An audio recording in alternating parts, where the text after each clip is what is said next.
Chocolate has been a sacred ritual drink, a form of currency, a closely guarded royal secret, and, at one point, someone tried to bribe a pope with it. This is the wildly dramatic, surprisingly dark, and completely fascinating history of chocolate. Our story begins over 3,000 years ago, deep in the rainforests of Mesoamerica, what is now Mexico and Central America. The ancient Maya had discovered something amazing growing on the trees around them, a small, bumpy, golden pod, the cacao fruit. But they weren't eating the chocolate. They were taking the seeds from inside the pod, fermenting them, grinding them up, and mixing them with water, chili, and spices to create a thick, bitter, and frothy drink. It tasted nothing like the chocolate we know today. It was intense, it was spicy, and it was considered absolutely sacred. The Maya called it zocolatl, which roughly translates to bitter water. And they weren't drinking it casually. This was a drink for ceremonies, for rituals, for royalty. Cacao beans were so precious that they were used as currency. You could literally buy things with chocolate. Archaeologists have found ancient Maya paintings showing cacao being poured between vessels at weddings, at funerals, and at celebrations. They even had a cacao god. The Maya took their chocolate very, very seriously. Fast forward a few centuries, and the Aztec Empire had risen to power across much of central Mexico. They adopted the cacao tradition from the cultures before them and took it to a whole new level. The Aztec Emperor Montezuma II was, by all accounts, absolutely obsessed. Some historical accounts claim he drank up to 50 cups of zocolatl a day. He believed it gave him energy, strength, and, this is where history gets a little cheeky, he apparently drank it before visiting his many wives. So the aphrodisiac reputation of chocolate? Very, very old.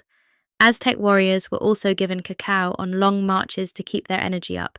It was basically the ancient world's energy drink, and cacao beans were still used as currency. The Aztecs collected them as taxes from conquered territories.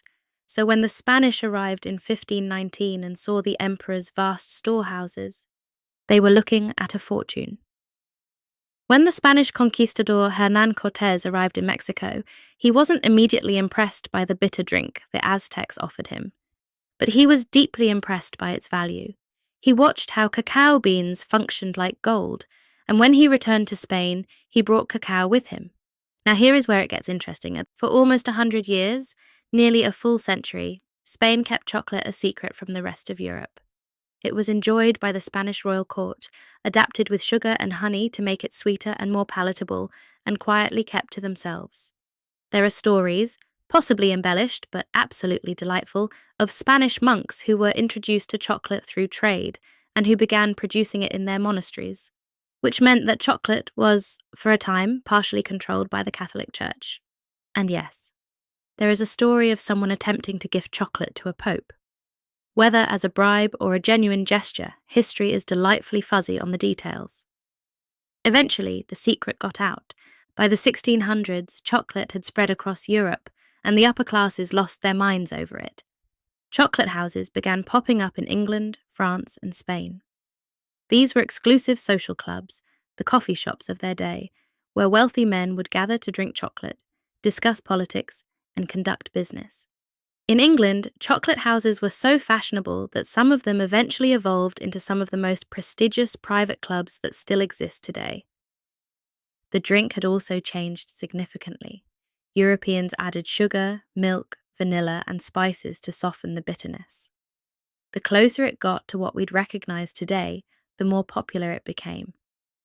But here's the catch: it was still only a drink, and it was expensive. Chocolate was for the wealthy, for royalty, and for the elite.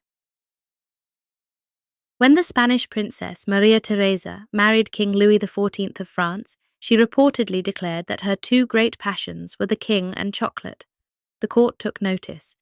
Chocolate became a symbol of wealth, sophistication, and indulgence, which made what was happening behind the scenes all the more troubling.